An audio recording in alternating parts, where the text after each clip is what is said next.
Hello. Welcome to episode number 8 of the People We Love podcast. I am Adam Choi. And that's going pretty alright. So, episode number 8. That means only 13,992 until I reach the big 14,000. Little ways to go. So, originally from Finland, yes, that Finland, Risto Miettinen, aka Risto R Muzik, is a musician and a film and television composer and is also a friend of mine, now based in Los Angeles as well. Just to give you guys a heads up, my interview with Risto was recorded way back in November 2018 during a drought and fires in Los Angeles, as you'll hear us discuss. Now, recently we've had a bunch of rain here, so a lot has changed in this town since then, I suppose. In terms of who Risto talks about, as you can see from the description, he wanted to surprise me with his topic. So I was kind of caught off guard when Risto didn't really choose a person as much as he chose to talk about his fish-out-of-water experience as a Finnish kid living in the African country of Zambia during his adolescent years after his father took a job there. This was in the late 80s, early mid-90s-ish. Sure, this might not be the most standard episode I do, but it's definitely a fun, interesting conversation that's 100% worth sharing with you guys. So here you go. Here's Risto Miettinen. So we're here today with Risto. Indeed, Risto Miettinen. Say that one more time slowly for everyone. So, all right, let's try it the Finnish way. Risto Miettinen. Oh, very good. That's cool. So you can try that, saying that, Adam. Miettinen. Risto Miettinen. Yeah, very good. I gave it a little Spanish.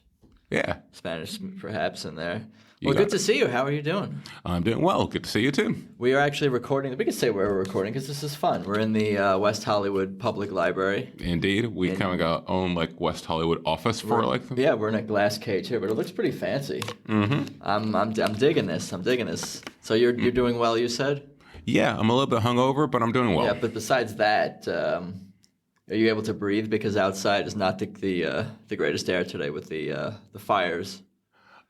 Yeah, where I live is there's no fires. We're all fire clear. So you don't smell anything? No. But you smell it over here in this part of town, right? Yeah, well, a little bit, but to be honest, I'm so close to the 101 that just your senses are dulled from whatever you did last night. Exactly. It's just yeah. So hopefully, maybe it'll rain. Should we pray for rain? Yeah, we could pray for rain. I'm not the most religious type, but maybe I'll make an exception for this. I mean, because it wouldn't be just for me. It would be for everyone. Everyone needs the rain. Los Angeles needs the rain. But it's good to see you. You've been working, churning out the music. Yeah, it's been too much recently. It's been all sorts of stuff going on. You're a busy man. Yeah. But that's good. Get out there. Keep busy. Make money. Support yourself. Indeed. Do it. Live your life. There you go. You say you should be like a motivational coach, Adam. Yeah. You should be live it, just do it. Is it Shia LaBeouf that has got the I have someone who said, well, I'll get into that some other time. But it's good to see you. And as you heard in the little intro I gave, Risto here did not tell me the person that he wants to talk about on this podcast, the person he loves, the person who inspired him. Not the person, but someone. People don't always have to pick their moms or dads, their siblings, the number one person in their life, so to speak. So I really have no idea who this guy's going to mention, but I suppose I'm ready for the big reveal here. All right, so let's kind of go through this again. So what exactly is the question you're asking me? The question I'm asking you is, I want you. Yeah, it's sort of open-ended in the sense that I want to hear about someone that you love, whether it's romantically from your life or someone who helped you get through a tough time, someone who helped you with your career, your personal life, or someone who was just an inspiration, someone who had a big impact on you, and maybe they didn't even know it so much. But it's sort of open-ended. Someone from your life that you're passionate about. Or, it doesn't even have to be. I don't want everyone to come on here and talk about, Muhammad Ali, unless you knew the guy personally. But, okay, good. But if maybe you have great Ali stories. I don't know. Unfortunately, I've got zero Ali stories, but I'm glad. I thought about this long and hard, and then I thought about so much I was thinking, am I thinking about it's the right kind of thing? But for me, I think it's two things, I'd say. They aren't actually people, but it would be the country of Zambia in Africa, where I lived as a kid, that shaped had a tremendous influence on me. And second would be punk rock music. These are the two things that I think they kind of shaped. Those are not people, though. This is true. This is true. You're failing me. Oh no. Maybe there was a person in Zambia. Yeah. Were there people in Zambia? The people of Zambia? Because if you say the people of Zambia, Uh-huh. that I'll count that as people we love. Absolutely. And maybe what we do is we bring you on another podcast and we could talk punk rock. We'll talk punk rock on a few, maybe some of the people who influenced your punk rock ness. Sure. Whether it's people you grew up with playing or Iggy Pop or or it's generally just like people kind of got the like DIY attitude that they just kind of like do it by themselves. Oh, for sure. Like very much like growing up in Finland, there was like a little club that we used to go to, like a little squat that was like it was about the size of this glass cage that we're in right now, and it was called the Orange. That was the name, and it was just like taken over by a bunch of people. And basically, what these guys did is like they just used to house like different bands and different shows inside there. So what you could just do there as kids, you just kind of go there and sneak in some booze and just kind of mosh around in a little tiny kind of not a glass cage, but like a kind of like concrete cage. That's fun. That sounds fun. But I want to hear about Zambia, the people of Zambia, because when I put this episode up, I was going to say people we love. Risto loves the people of Zambia, or something like that. Okay. All right. So, but you grew up in Finland. This is correct. Yeah. Because I was born in Finland, but then as a kid, my dad got a job in Zambia for about 6 years. So the whole family moved over there. What years was that from? That would be from like late 80s to like the early kind of mid 90s. Which is your, because we're probably roughly the same age. Not that we need to date ourselves for anyone out there, but I remember some of the 90s. So in the 90s, you're teenagery, preteen, late teen, maybe early 20s, late single digits, something like that. Okay. So I got that. That's cool. So you lived in Zambia for quite some time. I didn't even know that. Who are you? Yeah, exactly. There you go. But I just thought you were another black guy from Finland. No. All these years. No. Well, because the funny thing is sometimes when I mention this, people presume that I'm Zambian, even though I'm nothing to do like blood-wise with Zambia. Yeah. But the thing is, because we lived there in such a part in my life that was very influential. Sure. And it was one of these weird things where you kind of like, because we traveled during the summer or the winter, we'd go from like Finland to like Zambia. And then for the holidays, we'd travel to like Finland and then we'd go back to Zambia. So you were back and forth a little bit because all your family was in Finland. Yeah. You had no family in Zambia. Correct. But you met people there, it sounds like. Yeah. And you went to school there. Yeah, I did. Went to school there. And it's also, again, it's tricky to pick out like the most influential things because like there's loads of moments in Zambia that happened to me. For example, I didn't speak any English at all when I got to Zambia, right? And that's the primary. Where is Zambia exactly on the Africa it is, map there? I can picture the map in my head. You want to draw it? You can draw it for me. Go for it. Sure, I'll describe I was going to use my Google cool phone, but your phone. You can use your phone. Never mind. Let's do this. Draw it. I have a paper pen. I'm old school here. We're drawing Africa. It looks like a lake, a little lagoon pool. Okay, and then I'm going to put a Z there. So that's southern central. So that's like south. You were in South Central Africa. Yeah, I see that right there. Definitely say that. I gotcha. So South Africa's there, and Zambia is there would be Zimbabwe, and then there'd be Zambia. Yeah.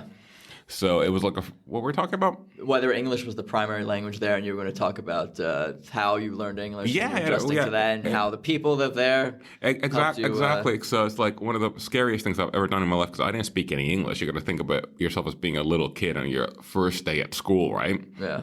And imagine that you don't know the language. And you were probably 10, 11, 12, something like that. Yeah. And it's just like your parents kind of like drop you off and then they kind of like go into this room and you kind of got these people who are kind of talking to you and they're kind of saying things to you like, here, have a pen, here's a sketchbook, here's a notebook. And you're like, what the fuck? This is frightening because I moved from one town on Long Island to another town on Long Island when I was in going to second grade, and that was frightening. That was frightening for me. So I can't imagine being in, South Central Africa. Yeah, coming from from Scandinavia. It's a whole nother it's a whole nother world. But yeah, go on. Tell me about learning the language, adjusting to the school. that was precisely one of those moments that was like terrifying because again you kind of got all these people are coming at you and then like you just don't understand it. The first school I went to was like an old like English school, so we had to wear a school uniform and all this kind of stuff. In Finland, you don't do that kind of stuff, so that's like a big no. And there we actually had a teacher, I think her name was like Mrs. Whitaker. She was an old English woman, and she kind of took me under her wings a little bit. Like, okay, you're a really spaced out kid. you don't really know like. So English was the primary language in Zambia. Indeed, it is. Gotcha. Well, it became that. I'm guessing not by the most moral of methods as well. Yeah. But okay, but flash, fast forward to we could just do a the couple. 1990s. Everyone speak English. Yeah, I mean, the history of Zambia is like it used to be like a British old colony. Yeah. So that's why they speak English, and then like they've got 72 other languages that people speak. Yeah, what do they got down there? And the other language that they speak is Nanja. That's like the really other popular language. So English and Nanja. of the two. Mm-hmm. Gotcha. And then there's like, and I don't know if English is included then on the list, but then there's like 70 plus other like little dialects that people have all over the country. I wonder what I mean. I could Google this, but I wonder what lured the British to Zambia. Whether they get some kind of gold, diamonds, or some kind of natural resources. I think it's copper. It's like they've got a lot of copper mines. Batteries. Yeah, I'm sure I could be wrong, but then there's a whole bunch of stuff on it. Yeah. And I don't really know how that worked when they colonized that.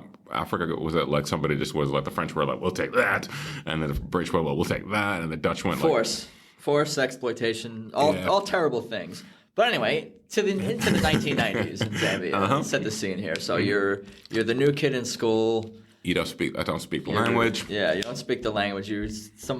Some British ladies kind of feels bad for you and is taking you. And was she helpful to you? Yeah, she was like one of those moments where somebody actually kind of really takes you in and goes like, okay, again, I had no idea how to communicate with anybody at the school, so it was kind of a bizarre. What kind of parents do you have? What are they thinking? What do they do to you? I'm sure they explain to you what's going on, but you don't. It's their decision when you're a kid. You move when you're under someone else's. Yeah, no. I think I got very adventurous parents because they were just like, "This is going to be really fun. It's going to be really great. We're going to be doing this thing." And as a kid, I'm like, "We're doing what? We're going where?" I'm like, "I don't want to do what the fuck." And like before you know it, I'm on an airplane, and you're kind of like, the way that you kind of. And you have siblings too. Yeah. You have a sister, right? Yeah, I actually got two of each. I got two brothers. Two brothers, and they all came from. They're all with. That's a bit sidetracking, but that's a different story. Okay, so I'm the youngest in my family, so I kind of went with my parents, and a few of them stayed, and gotcha. Okay, blah blah blah. But where were we going? You're talking about the school, the teacher. You're talking about your school and you're the teacher in Zambia, and we'll get into more of your friends and the Zambian people. And it's just like, again, in terms of people who kind of really influenced me, like, again, it was one of these situations because I can't speak the language at all, so I don't have any means to communicate. We couldn't have this conversation. I'm just like, they're giving me things like, here's a pencil, we're going to do like math or whatever. I'm kind of looking at these numbers, and I don't know what the number 6 is. I don't know what the number 1 is when we're doing like addition. And then it was like... The numbers were different? I mean, no, but again... Spelling them out? Yeah, exactly. Yeah, so I'd know like what they were in Finnish, but I've got no idea what they would be in English. Yeah. So I can't explain to anybody like, this is blah, blah, blah. And they can't explain to me like basic like arithmetic. So... It's frightening. I actually just watched the Academy Award winning short film from this past year, and it was about a deaf girl. Mm-hmm. And, it gave you... maybe not exactly, but a little bit of a taste or sense of, that point of view of not knowing what the fuck is going on around you and what people... I mean, she read lips a little bit, but, like, you felt her, her distance from everyone, for lack of a better term. So I'm sure you were feeling... Yeah, I felt very, very distant and very much like that, what the hell? But then I think, like, slowly she kind of edged me to, like, but day by day going like, okay, here's like this and that and whatever. Then like, she'd kind of come over and be like, okay, this is like, whatever, number 8. This is the number 9. Yeah. And then as a kid, it's that weird thing as people say that you pick up languages a lot faster as a grown up. And then like, I think it was maybe in about a month or so, then the whole thing kind of like started switching over, and I started adapting to it quite quickly and understanding like, okay, this is like, whatever these numbers mean, or these are these words, or whatever like comprehensive reading means, and all this. You're kind of smart is what you're saying. A little bit. You are smarter than that British lady originally may have thought.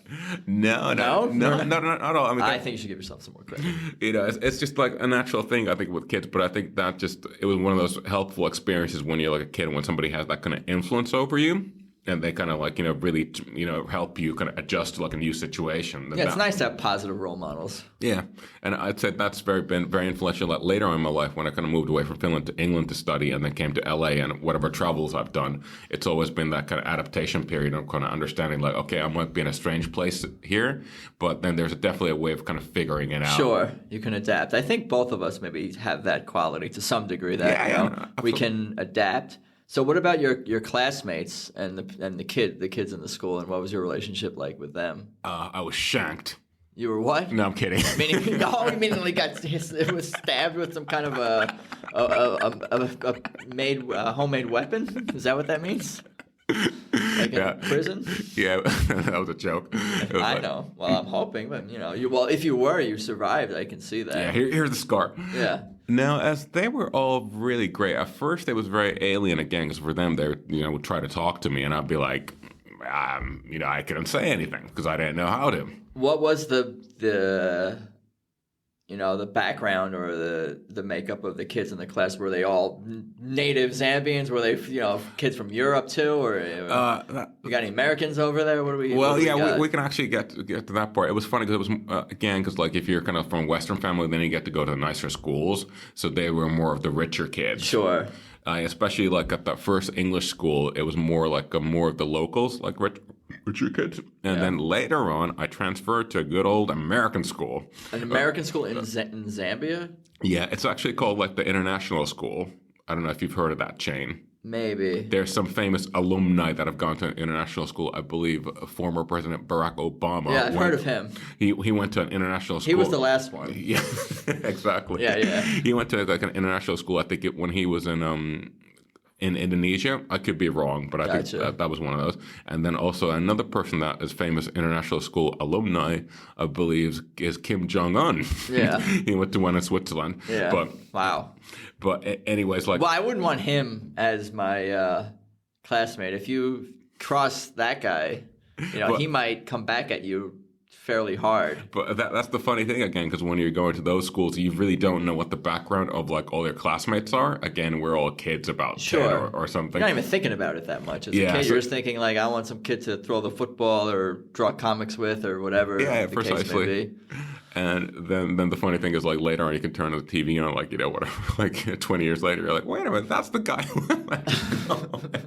You're a warlord now. Oh, no. How did this happen? Like I said, be nice to your classmates because you never know which ones will become warlords. Yeah. But of the classmates that didn't become warlords, you said they kind of were pretty nice to you and you made friends with Yeah, and in the beginning it was tricky because it was hard to find, like, common ground figuring out.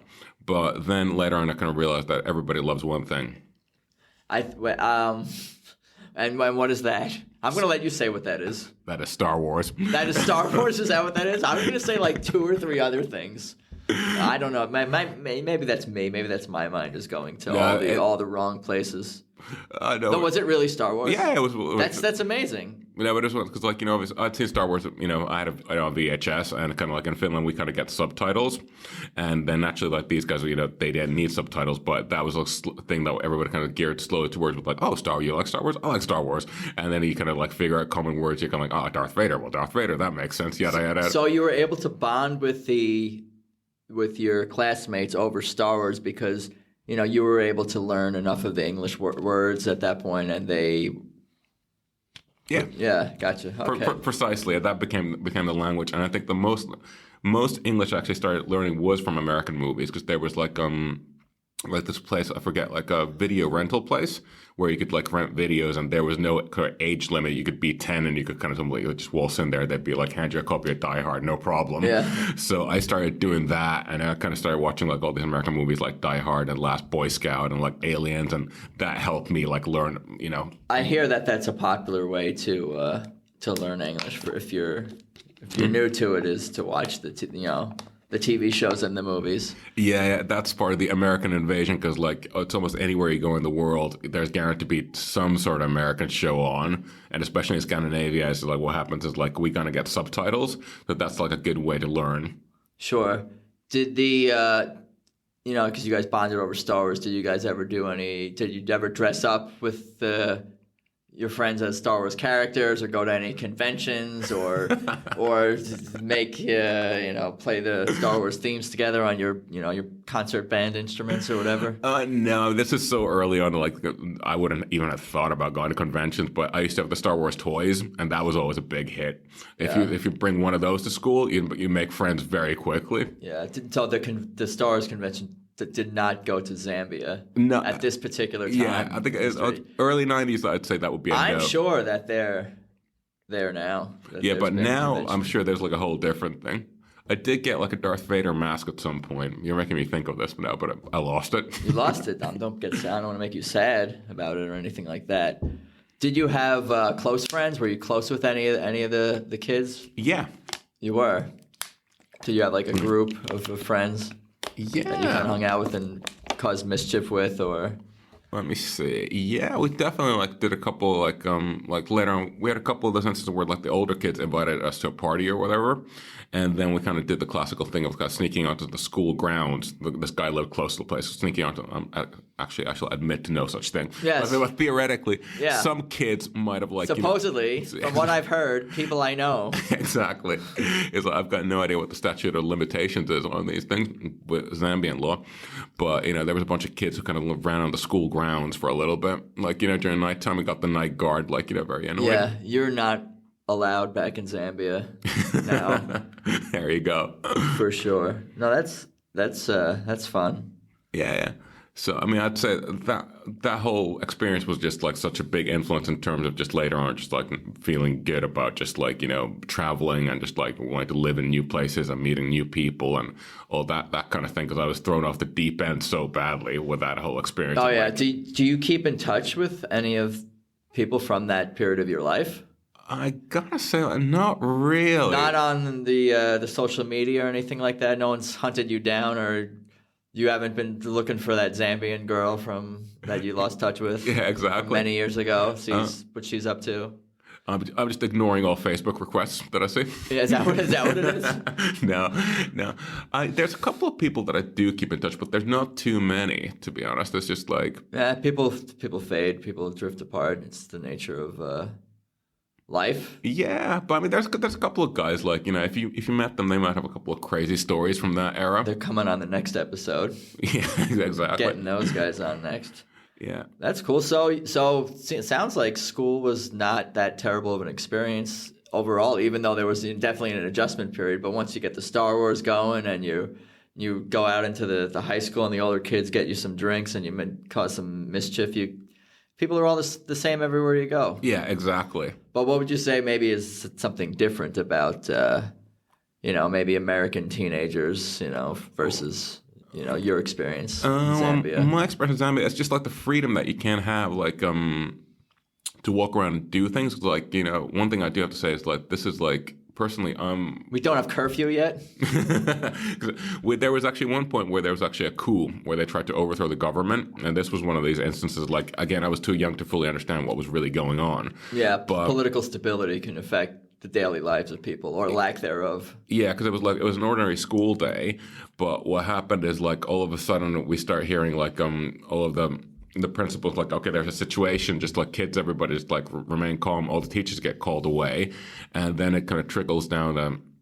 There's like an emergency situation, and all the kids start getting different phone calls from the different embassies. This is in the American school, so you kind of got like there are obviously the Finnish kids, there's the Swedish kids, there's the Irish kids, French kids, yada yada yada, and then it trickles down that you kind of get the person from like the embassy who's the closest, who comes over and kind of picks up that nationality and takes them to like a safe spot. Yeah, and that was one of those weird things where you kind of see people like marching down the road with like batons and signs and things like that. It doesn't because you're preparing for what, like it could be an attack or a coup. You were saying. Yeah, cool. Like, if you imagine like a riot, that type of environment. Yeah. And again, I'm a kid, so I don't understand. Of course. This is like... I'm an adult and I still don't understand some of the violence, or most of the violence that goes on in this crazy world. But that's scary for sure. I mean, I have some Iranian friends and people who've grown up in war zones, literally. Yeah. And, it's not like, our... baby boomer American parents, like, they had to crawl under their fucking desk or whatever. They think that, like that's going to save you, or that was really going to, be a legit threat anyway. But people really grow up in sometimes, difficult. Yeah, totally. And this is, again, I've got very little to complain about, but this was one of those weird instances, like things could have really gone wrong, but you don't really understand. Because, like, it was the situation, like, we were kind of picked up, and then kind of, and the street was like, I still remember this very well. It was filled with people, and it was just very aggressive. And we were kind of driven off to like a safe, safe house, the nearest Finnish person who had like the house. And, and we stayed there until it was kind of safe for our parents to come get us. But that was like a very weird period because you're kind of like, we're kind of playing, whatever board games. They're like, yeah, this is all really fun. And around us, like a few miles away, there's like a serious coup attempt. Risk is happening in real life. Yeah. The game of Risk is happening in real life around you guys.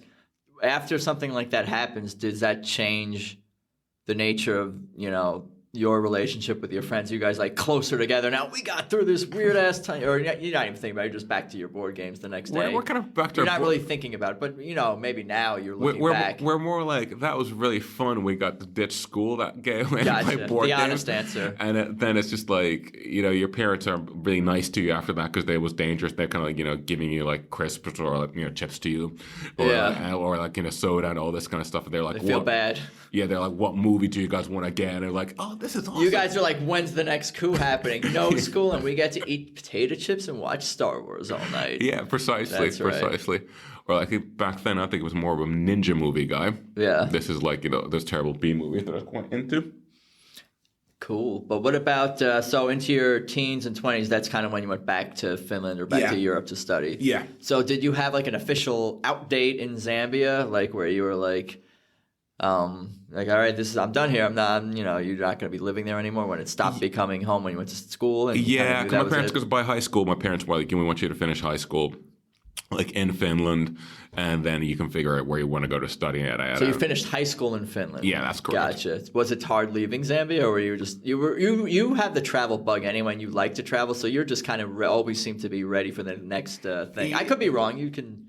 Tell me that's not the case. No, I was looking forward to going back because I was kind of, when you're a teenager, you want to be free. You want to go out and mix and mingle and meet people in Zambia. It's a bit like LA that, with the traveling, it's not that easy just to go over and meet Zambia is just a spread out metropolis. So what city were you in? Lusaka.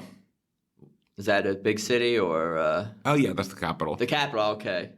You can tell my geography. Yeah, no There's worries. people out there who know every world capital are like, come on, you moron, don't know the capital of Zambia. No, trust me. I think Zambia is one of the least. It was just really funny because I didn't want to tell you because I wanted to see your reaction. And when I said Zambia, you were like, what the hell are we going to talk about? Well, I was looking for a person, but I at least we covered your experience in Zambia, which seems, influential in your informative years. Performative? What's the word I'm looking for? Well, you tell me. You know the word. Come on, man. I'm going to edit that part out. Maybe. Or should we say formative? Formative.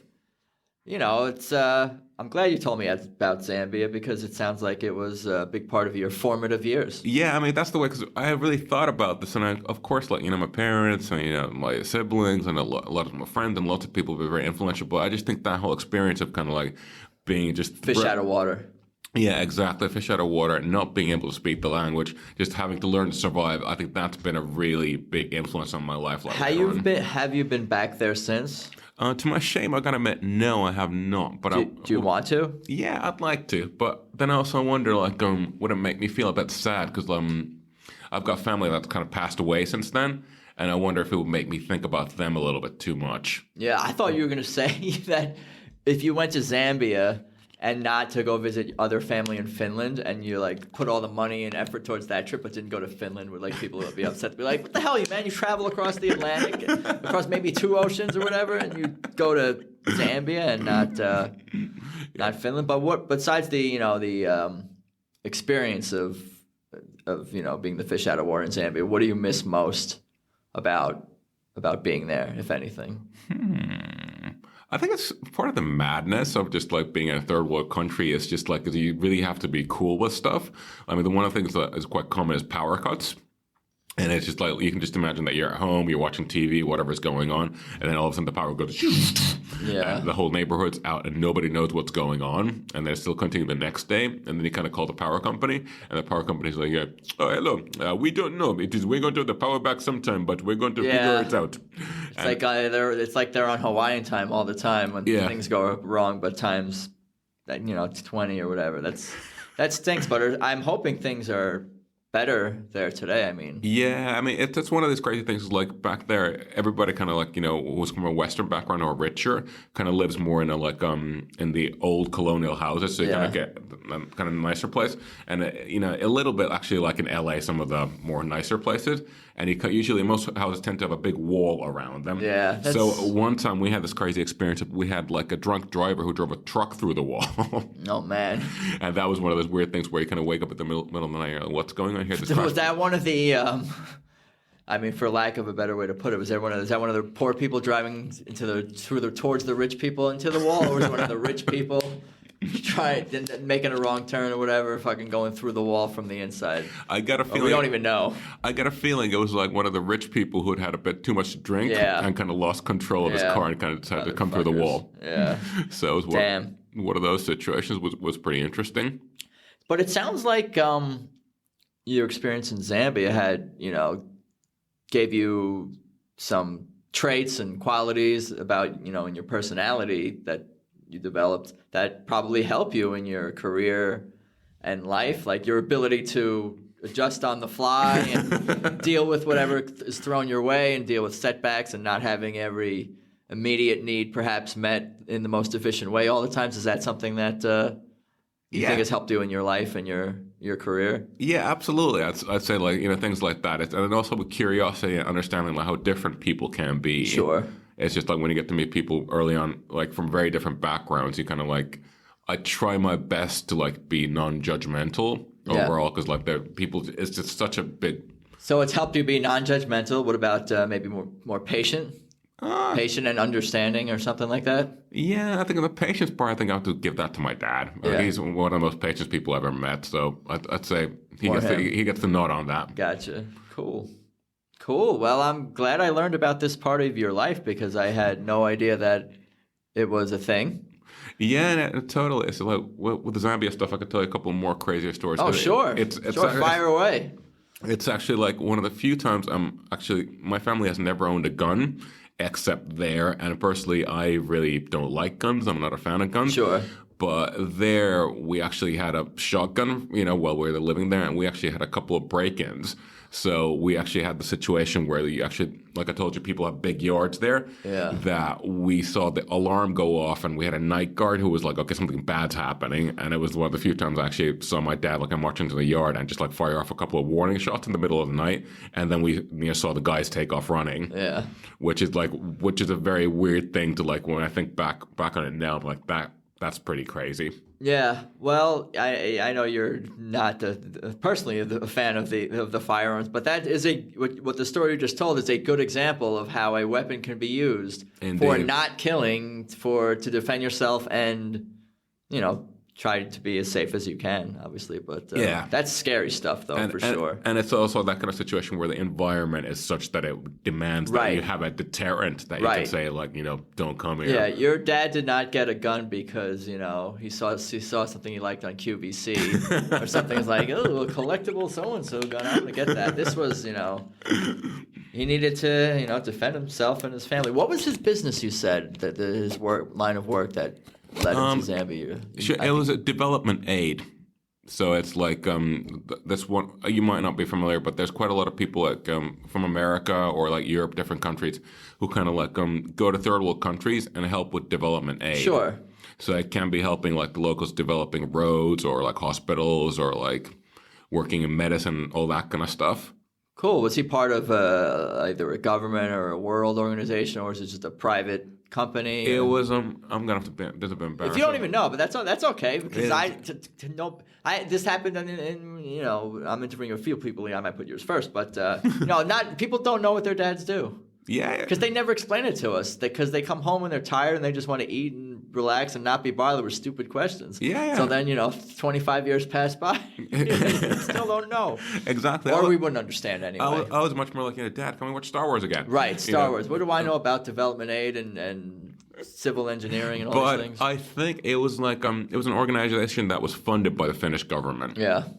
It was one of those. Yeah, it's probably a bunch of organizations that contribute towards something like that. Well, that's cool.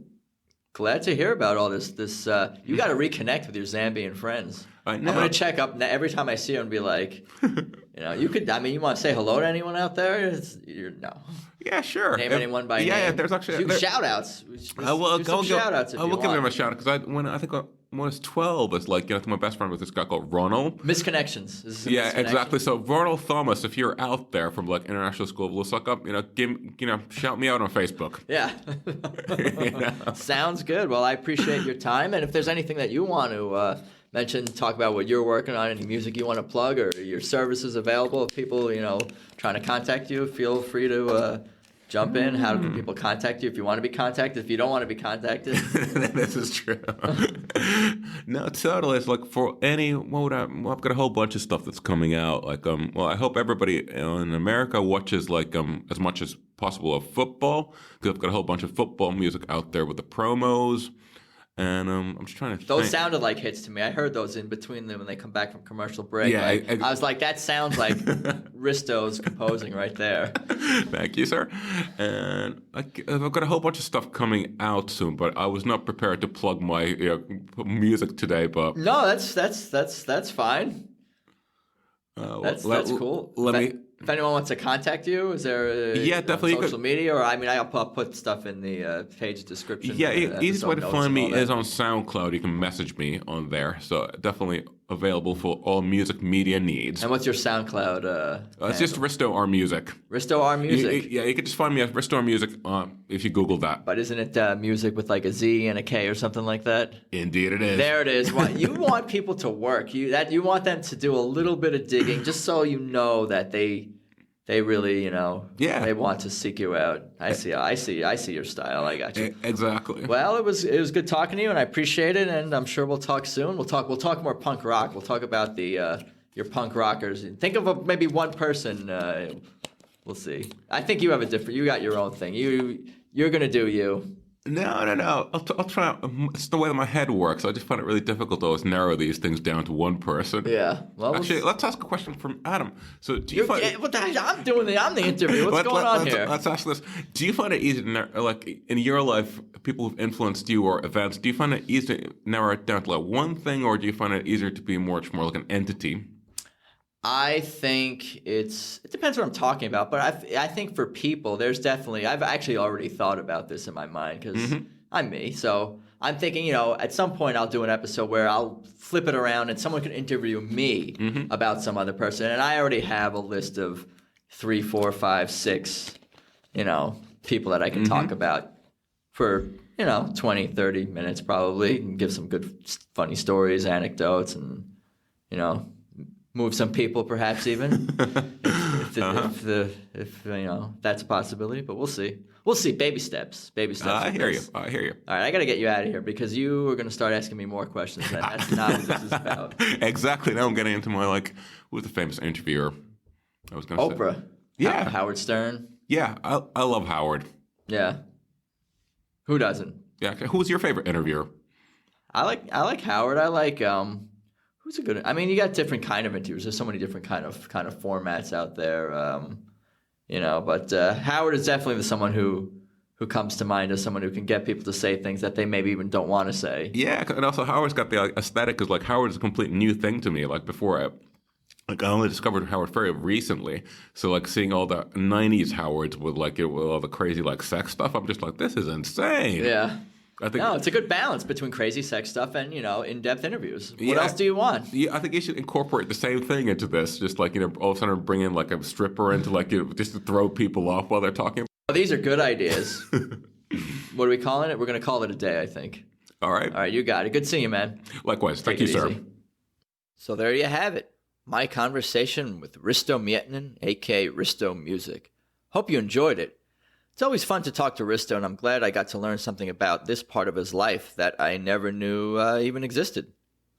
Of course, you can follow this show, People We Love, on Instagram and Twitter. Just look for the red logo with the white letters, People We Love, and there's also a Facebook page now. And the show is, of course, available on Spotify, Stitcher, iTunes. Libsyn is my host. And if you're enjoying the show, please leave a 5-star rating and a positive review. I'd greatly appreciate it. I think that's about all I got for today. I promise a lot more great content and some interesting characters I'll be interviewing coming down the pike, so look out for that. Talk to you guys soon. Have a good day. Later, guys.